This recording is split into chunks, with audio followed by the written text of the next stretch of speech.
I get odd looks from people when I tell them that I'm a retired police officer. I'm barely 38 after all and in almost perfect health, which makes people's minds go to some dark places. They wonder just what sort of scandal I'm being paid off to avoid. Did I sleep with a superior officer or maybe fake an injury, or get caught planting evidence at a crime scene? None of what they can imagine, however, is anywhere near as bad as the truth. Unlike a lot of people, I didn't join the police force because of family ties or out of a desire to put evil people behind bars. If I'm being honest with myself, I became a police officer because I sat behind Sheila Horowitz in 10th grade. She was the most beautiful girl that I had ever seen, and I acted like an idiot trying to impress her. I failed 4 classes, dropped out, and later I wound up joining the Army. After my service was done, I went to college on the GI Bill with Brad Rikers, a guy from my unit, but I still had no idea what I wanted to do with my life. Brad had this uncle, a Vietnam vet who was in charge of recruitment for the police force of a middle-sized city in the Deep South. According to Brad, his uncle would find a way to hire just about anybody who had served in the military. After I graduated from the academy, the first phone call I made was to my parents. The second was to Brad's uncle. He was as good as his word, and 2 weeks later, Brad and I were on the force. It was too good to be true. Our new superior, Lieutenant Sheila Alverston, wasn't exactly thrilled about being forced to accept trainees that she hadn't selected personally. She gave us the most soul-crushing busy work she could find. Although whether she was trying to make us quit or to just get us out of the way, I never found out for sure. The strategy worked on Brad. He resigned just after 3 months. I wound up doing stuff that was basically glorified tech support, making sure that the department's website was running smoothly, troubleshooting over comm systems, and managing emergency call logs. That was how it started, with boring, repetitive work. It made me notice patterns that might have otherwise gone overlooked, and question a disturbing trend that I had begun to notice. Every now and again, usually late at night, an emergency call would be rerouted to a private number. I couldn't make heads or tails of the system used to do it. It had been set up by someone much more tech-savvy than I was, but it was obviously a problem. What if somebody reached out for us, desperate for help, only to get misdirected?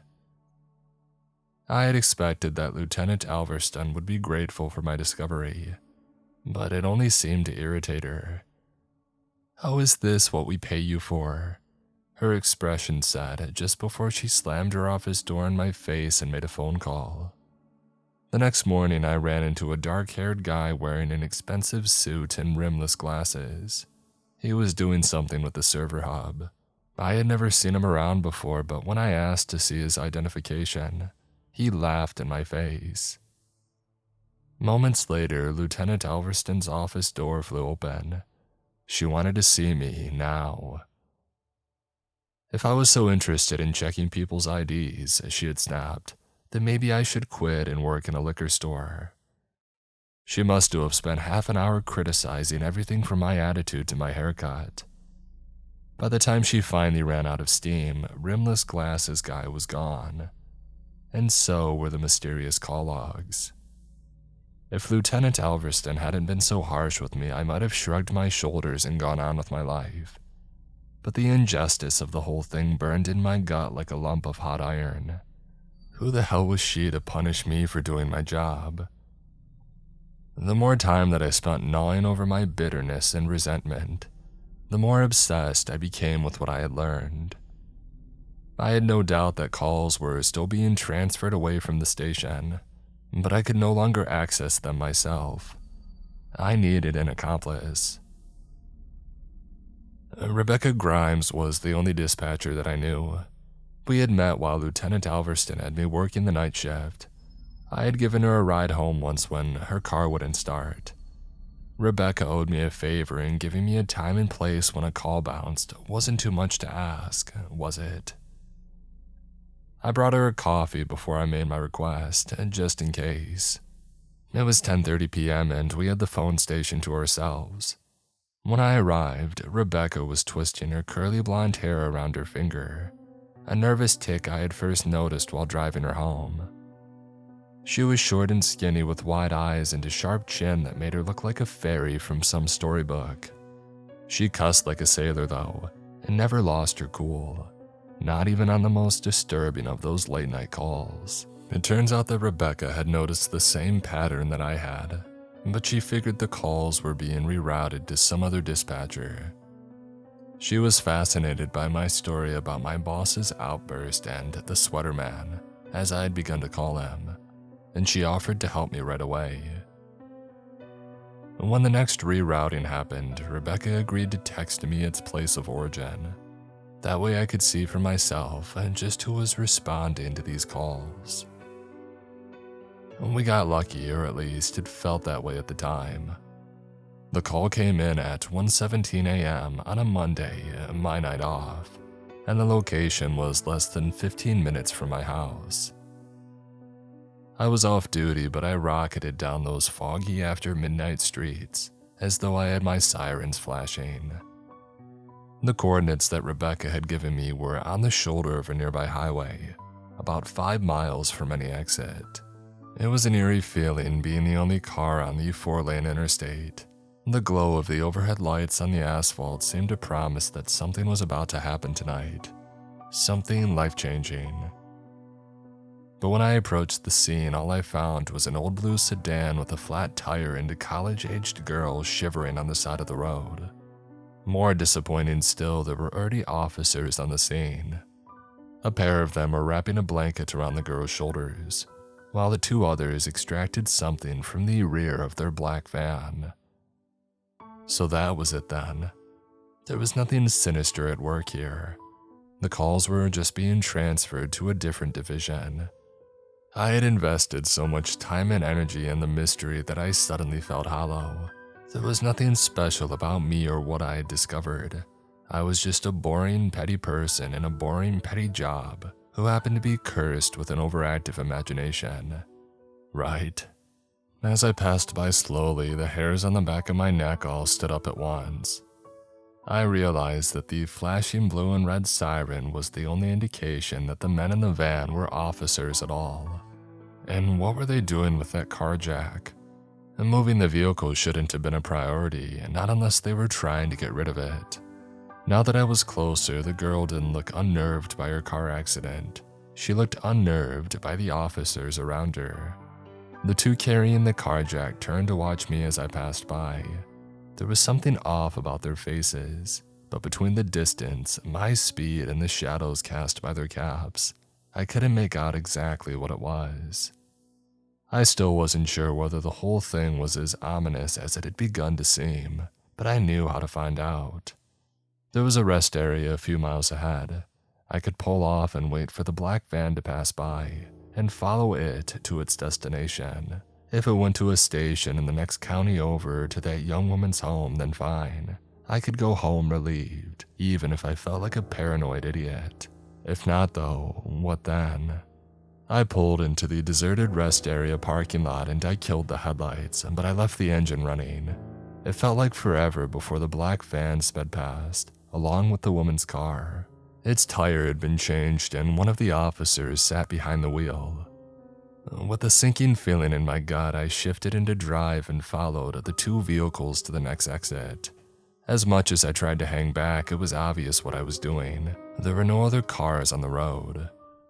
Instead of going toward downtown, the officers sped further and further out into the country, making unexpected turns and backtracking until I was utterly and hopelessly lost.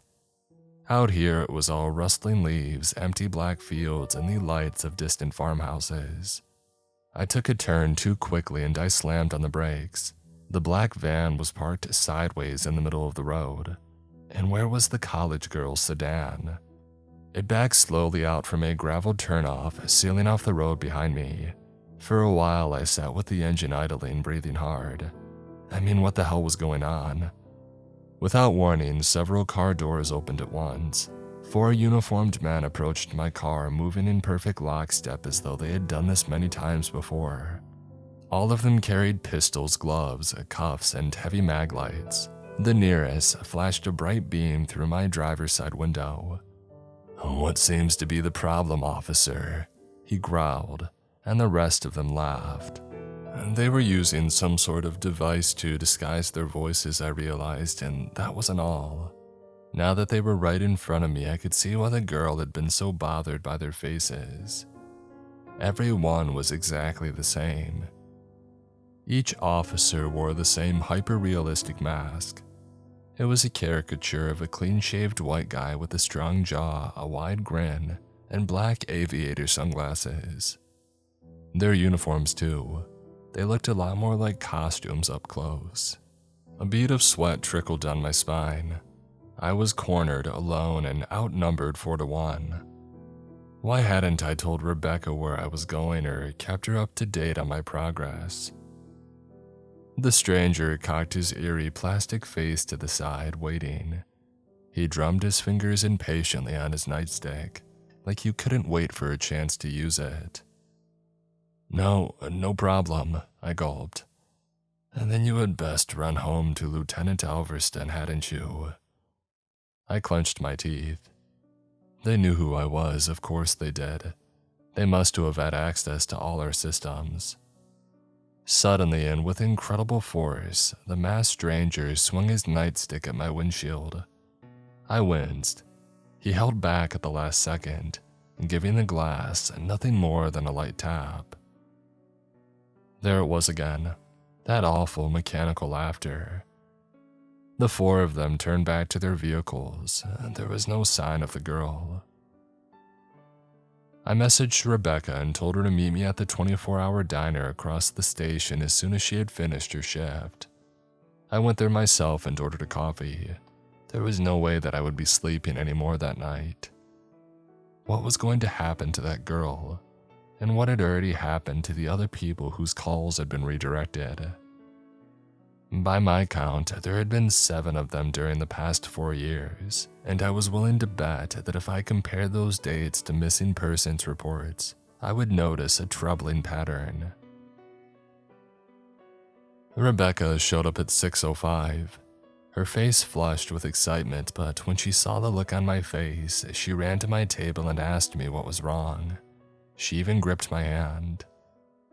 Until I began to tell my story, I hadn't realized how much the whole thing had affected me, or how badly I was shaking. "What seems to be the problem, officer?" I knew that I would see that smiling plastic face in my nightmares for a long time to come. Rebecca was convinced that we needed to report the whole thing. I wasn't so sure. Lieutenant Alverston had already blocked my efforts once, and who knew just how much influence those other officers had. Until we knew who was safe to talk to, we couldn't afford to say anything. We agreed to go on pretending that everything was normal. The next time Rebecca sent me a redirected call, however, I would go in prepared. I would be ready to record, to take down evidence, to call in backup at a moment's notice. Whoever these people were, they wouldn't be able to hide behind a fake badge for very much longer. And then, when I went in to start my shift, something happened that had changed everything. I knew there was a problem as soon as I saw Lieutenant Alverston leaning against my desk. I didn't recognize the 2 men in suits behind her, but they had the gloomy, dead-eyed look of internal affairs stooges. The 3 of them invited me into a conference room for a chat. It felt more like an interrogation. Their expressions were hard, cold, and angry, but I wasn't even sure what I was being accused of. It took me a while to realize what all the vague insinuations and ominous comments really meant. I was being fired. Since they couldn't or wouldn't tell me the real reason, one was being invented. The 3 of them hovered behind me as I cleaned out my desk and walked to the door. I could feel the stares of my coworkers burning into my back. By lunchtime, everybody in the station would suspect that I had been accused of something terrible. Even worse than the shame and humiliation, however, was the knowledge that I was losing access to the department's resources. Those odd call transfers had cost me my career, and now I had to investigate them using only the resources of a newly unemployed private citizen. My heart hammered in my chest and my legs felt like jelly. It was only after I had sat down in the driver's seat with a cardboard box full of my possessions beside me that I realized how long it had been since I had last slept. I rolled down the windows and turned the radio up loud to stay awake on the drive home, and then I collapsed into bed hoping that when I woke up, the past 30 hours would be nothing more than a bad dream. It was dusk when my eyes snapped open once again. Outside, I could hear a neighbor putting away his lawnmower and some kids arguing as they trudged home for supper. It would have been a peaceful suburban scene, perfect to wake up to, if it wasn't for the other noise that I kept hearing, a sort of incessant tapping noise. It seemed to be coming from right outside my window. And groaning, I rolled out of bed and peeked through the blinds. And that was when I saw them. Those phony uniforms, those identical, grinning plastic faces. The pair of fake officers cocked their heads at me and waved. I threw myself away from the window and fumbled around for my service weapon, only to remember that I had turned it in to Lieutenant Alverston earlier that day. I grabbed the nearest thing that I could find, a baseball bat, and I dashed to the front door. I burst out onto my porch in time to see a pair of taillights disappear around the corner of the next street. I called Rebecca, but she didn't answer. Brad didn't pick up either. I sat down on the mattress and buried my head in my hands. What the hell was I doing here? I had moved halfway across the country for this job, and after almost a year of misery, what did I have to show for it? Still, the idea of running out of town with my tail between my legs made me sick. After all they had put me through, I couldn't let them win. The only problem was, I had no idea who they were. With nowhere better to go, I drifted back to the diner across from the station. The skinny, middle-aged waitress didn't look surprised to see me again, and as she guided me to my booth, she handed me an envelope. "Your friend left this for you," she said. It seemed important. I knew right away that it was from Rebecca. "Hey, I'm sorry I couldn't take your call," it read, "but these internal affairs goons are everywhere, breathing down everybody's necks, and they've taken several people's phones already. It's never been like this, ever. Not even when a baggie of stuff disappeared from the evidence locker. Meet me at the park by the waterfront at 8 p.m. any day this week. I'll be on one of the benches by the water. And I know how crazy this sounds, but make sure you aren't being followed." I took a deep breath. I suddenly felt alive again, like I had taken back control of my own destiny. It was less than an hour until 8, and Rebecca had chosen the location well. At this time of evening, there were still couples strolling along the waterfront and teenagers practicing tricks in the nearby skate park. But it wasn't so packed that we might miss each other in the crowd. There was an empty expanse of grass between the benches and the road, and there was no way that anyone could skulk up behind us unobserved. Or at least I hope not. There were 4 cars in the parking lot when I pulled up to the waterfront. None of them looked like the dark-colored car that had driven through my neighborhood, or the van that had taken the girl, but it was impossible to say for sure. I could see a lonely figure seated on a bench by the water. I zipped up my jacket, looked both ways, and jogged across the green space toward it.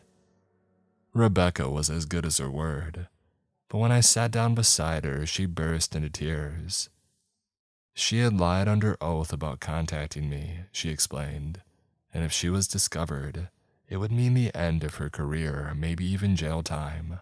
When I asked Rebecca why she hadn't just given me up, she shook her head desperately from side to side.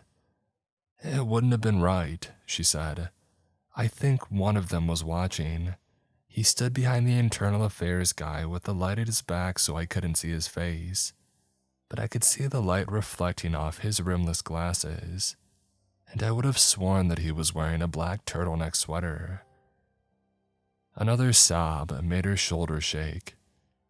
Isn't there anyone that we can trust? Rebecca had just given me an idea. For it to work, however, I would need her to look up one more thing for me.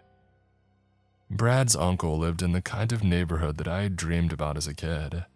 Wide streets lined with big shady trees, two-story homes with basketball hoops in the driveway and in-ground pools around back. It had taken Rebecca a few hours to send me the address, but there was still a light on inside. I parked across the street, squeezed past the 2 cars in the driveway, and rang the doorbell. I guess I should have expected it, but it was still a shock to see how similar Brad and his uncle both looked. It was like seeing an older, heavier version of the same guy that I had been in service with. The big man recognized me right away and shook my hand and invited me in. I turned down the tea he offered, but he insisted, disappearing to the kitchen for a few minutes while I waited awkwardly in a wingback chair. The house was just as cozy as it had appeared from the outside, and when Brad's uncle poured us each a steaming cup, I was grateful.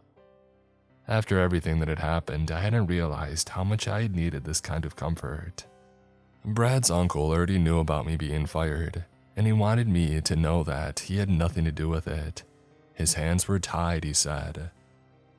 I stirred a sugar spoon around in my teacup, looking for the right moment to tell him the real reason for my visit. The big man just kept talking, however, and before long I was making my excuses to go use the restroom. It wasn't until I splashed some water on my face that I realized how pale and clammy I looked. As I stumbled back out through the bathroom door, the hallway tilted strangely. And was it just my imagination, or had I just seen 2 dark figures moving through the garden outside?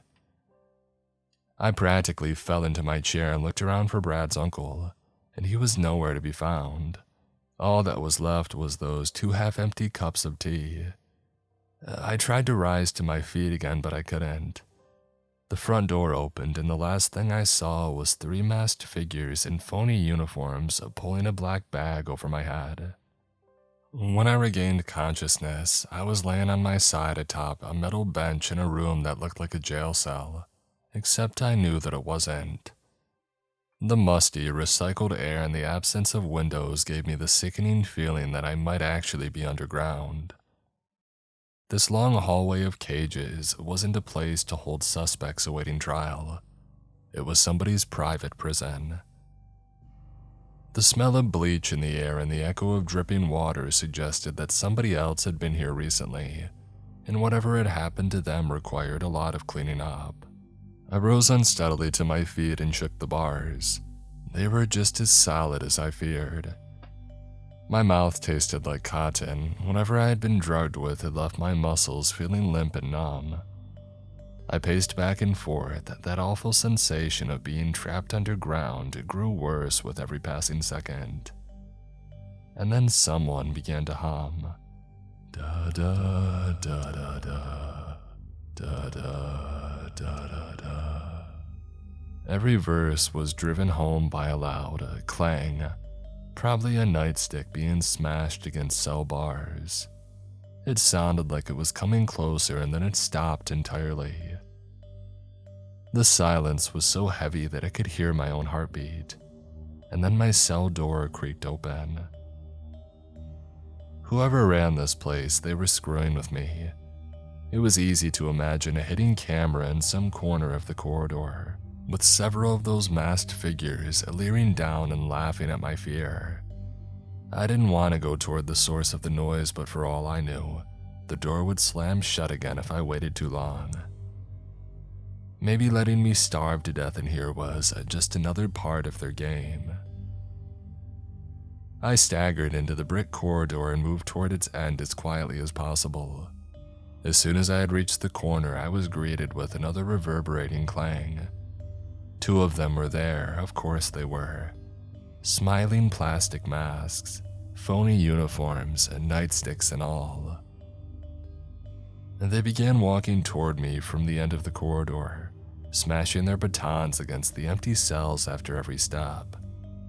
I looked to my right. There was a solid metal door and I would just have to hope that it was unlocked. I ran toward it as fast as my weakened legs could carry me. Pursuing footsteps hammered against the floor behind me, I crashed through the door and felt cool, empty air against my face. I gripped its rusty edges and stopped myself just in time. The door opened onto a 15-foot drop, probably not enough to be fatal, but definitely enough to hurt. The light from the corridor reflected dimly off the tangle of steel cables and shards of broken glass encrusted in the concrete at the bottom. Whoever came through that door was obviously meant to fall or injure themselves, and then go crawling across those shattered shards in terror. The clanging. The two officers were almost to me, and I didn't have the strength to fight them. I lowered myself down as far as I could and dropped. It was only after I had landed that I realized that at some point my shoes had been removed. Two backlit shapes looked down on my predicament, and then closed the door. The total darkness only lasted for a few moments. Flashlights appeared in the corners of the room, and this time there were 4 of them. There was no way to step gingerly and move as quickly as I needed to at the same time. I bit down a scream as the sharp shard cut into the tender sole of my foot. It hurt so badly that I grabbed one of the web-like cables for support, and that gave me an idea. If I crawled along them, I could advance without walking on the glass, at least until the nightsticks caught up with me. My own blood slickened the steel beneath my feet as I climbed, and an awful understanding dawned on me. I was meant to be able to advance and escape. Not completely, of course, only as far as the next torture. A blinding light and a bang lit up the underground room. Pain exploded in my ribcage. My wounded foot had slipped from the cable, but my hand caught it at the last second. I dangled above the expanse of broken glass below, and I knew what this was from the academy. I had just been shot with a rubber bullet. Another flash, a rush of wind passed my face. I had to keep moving. I threw myself forward through the web and tried to keep myself from screaming every time that one of those flashes lit up the pit. Sometimes I even succeeded. I fell again, caught myself, and heard one of my pursuers begin to laugh. It occurred to me that they must be wearing night vision goggles. They could see everything, and when they missed, it was on purpose. As much as the unhinged giggling chilled my blood, it also gave me hope.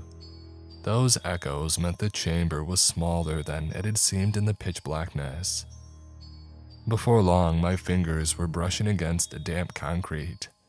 I had found the opposite wall, so now what? Boots crunched on the glass below.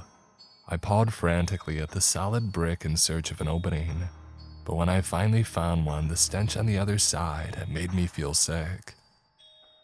I recognized a faint odor of tear gas, the same kind we had used at the academy, mixed with something else though, something like a mix of spoiled meat and stagnant water. The passage seemed to be some sort of tunnel or a pipe, just barely large enough to crawl into on my belly. I wormed my way inside. By the time I realized how slick the tunnel was and that it had a steep, downward incline, it was too late. I was sliding forward faster than I could stop myself.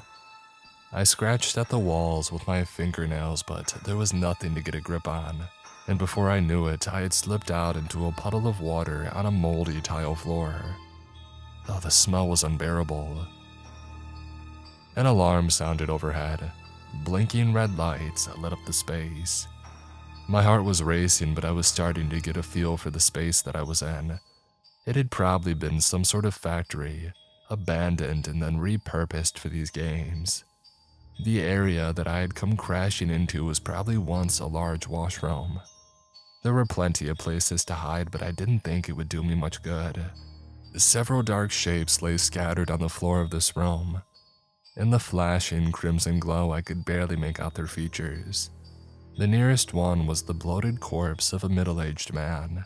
so decayed that I could no longer make out its features. The second I'll probably see in my nightmares forever. It was the girl from the side of the road. The clothes had been cut from her body and the skin had been flayed from her face. I only recognized her from her haircut and those wide, frightened blue eyes, which stared unblinkingly at me from the red raw mess of her face. The clanging again. They were here, those nightsticks pounding against metal. It wasn't just a scare tactic, I realized. It was like a drumbeat, background noise for some sort of ritual or dance. Beneath the noise, there was a hissing sound. My eyes began to burn. The room was filling with tear gas. I peeked around the nearest wall. A uniformed figure was coming toward me, bashing his nightstick against the pipes. His grinning cop disguise had been traded in for a standard issue gas mask. It was my only chance. I had worn those things before and I knew how badly they could inhibit vision. Despite the disgusting mix of fluids on the floor, I lay face down, at the edge of where I hoped the phony officers' a line of sight would be. I would just have to hope that no one had counted the number of bodies in the room before this nightmare got started. I waited until he was almost on top of me before I struck. I locked his legs and sent him tumbling over onto his back as the red lights flashed. I coughed and fought for control of the gas mask. When I finally ripped it free, I didn't waste time looking at who was underneath. I worked it over my face with one hand while I pushed my other forearm into the psychopath's throat.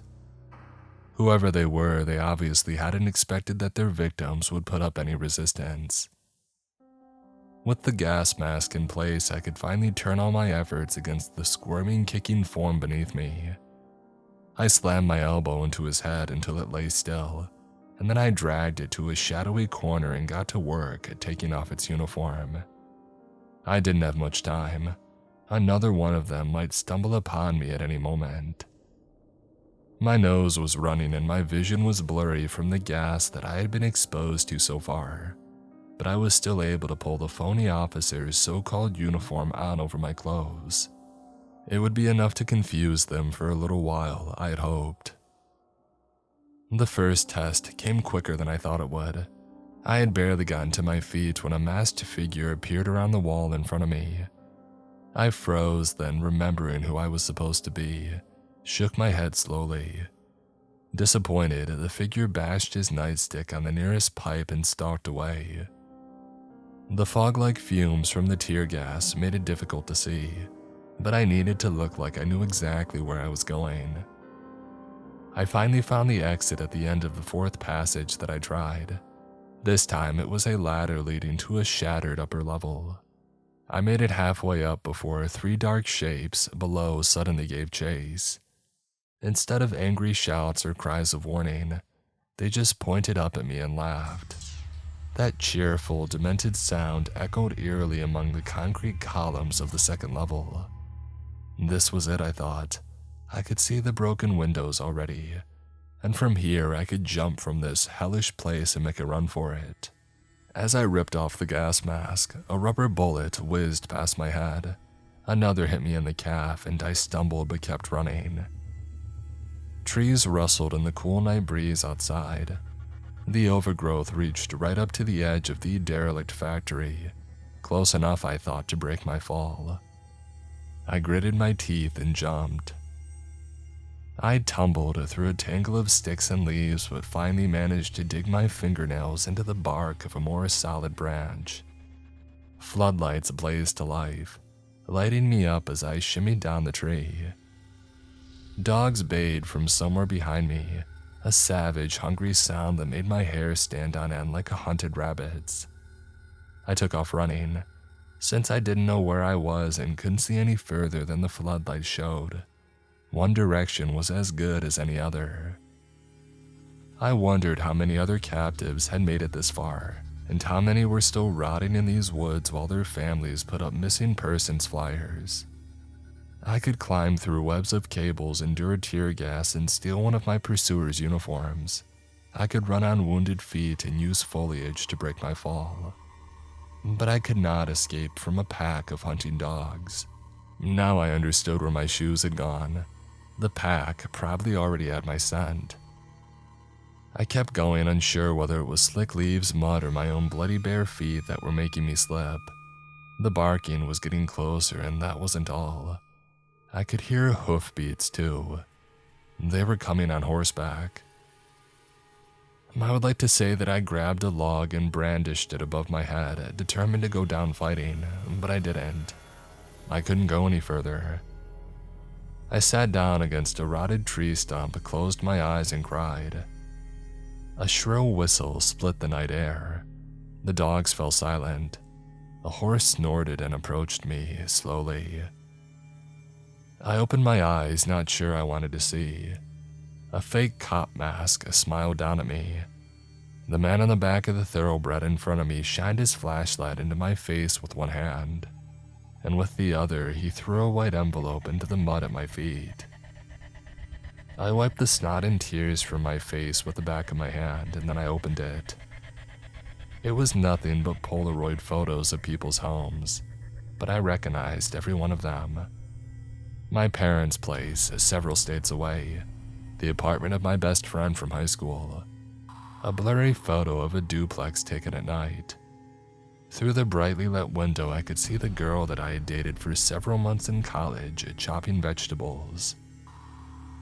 They were trying to intimidate me into silence, but why? Why not just kill me and be done with it? And then I realized. They had no way of realizing who else I had told. Hijacking some lonely, desperate person's emergency call was one thing, and disappearing an ex-cop and his whole social circle was another. Now that they had had their fun with me and let me know what was waiting for my loved ones if I talked, it was time to see if they could control me instead. I dropped the photos in the muck at my feet. I thought about the people I cared most about being put through what I had just gone through, or even worse. It was a big factory after all, and there were plenty of rooms that I hadn't seen. Okay, you win. Gloved hands heaved me to my feet. I felt the sting of a needle in my upper arm, and then everything went black. I awoke on the couch of the house that I was renting. Birds sang outside the window, the sun was shining, and every part of my body ached. Memories of the night before came to me in ragged flashes. If it wasn't for the cuts and filth, I could almost have believed it was only a nightmare. I limped to the bathroom where I cleaned and dressed my wounds as best as I could. The muck-covered white envelope of photos lay on the floor beside the couch, a reminder of what I had to look forward to if I broke my promise. Beside it was another stack of papers. I sat back down and leafed through them. They were exit processing documents from the department that I had been fired from. Apparently, I had risen several ranks overnight and had been awarded a full pension. Take it, the unspoken message seemed to be, or face the consequences. I stared down at my bruised and bandaged legs, wondering who I really was, and what I was willing to risk in order to do the right thing. And by that afternoon, my truck was packed. I stopped at the 24-hour diner across from the station on my way out of town. Maybe it was nostalgia or just a desire to end this whole thing where it had begun, but I hadn't expected to find Rebecca there. In the chaos, I had forgotten all about her, and the possibility that they might have caught her too. Her lip was swollen and there was a bruise on her temple. "Hey, you all good?" Rebecca had asked flatly, as though we were nothing more than acquaintances from work. "Yeah," I answered mechanically. "You?" "Yep." There was a long, awkward pause. Rebecca gestured out the window at my truck. "Well, see you around then." We both knew it was a lie. My guts twisted into a knot. They had gotten to Rebecca and she had taken their deal as well. I finished my coffee, zipped up my jacket, and tried not to check the diner's notice board for missing persons flyers on my way out the door. That was almost 15 years ago.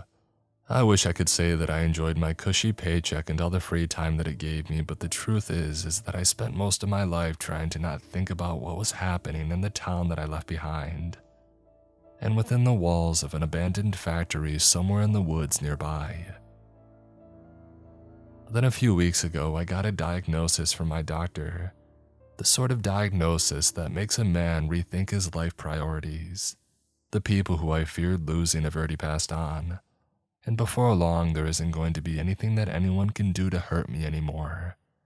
It's finally time for me to tell my story. When I'm done here, I'm going to go back to that middle-sized southern city and do what I can do to atone for my silence. One way or another, nobody will ever see me alive again. Before I go, however, I want to leave behind this warning. One day, you might make a routine call to emergency services. You'll want to report a car accident maybe, or a cat stuck up in a tree. And maybe everything will go exactly as you expect. Then again, maybe 4 men in uniform will show up at your door a few minutes after you make that call. They'll appear to be perfectly ordinary police officers. At least until you see their faces.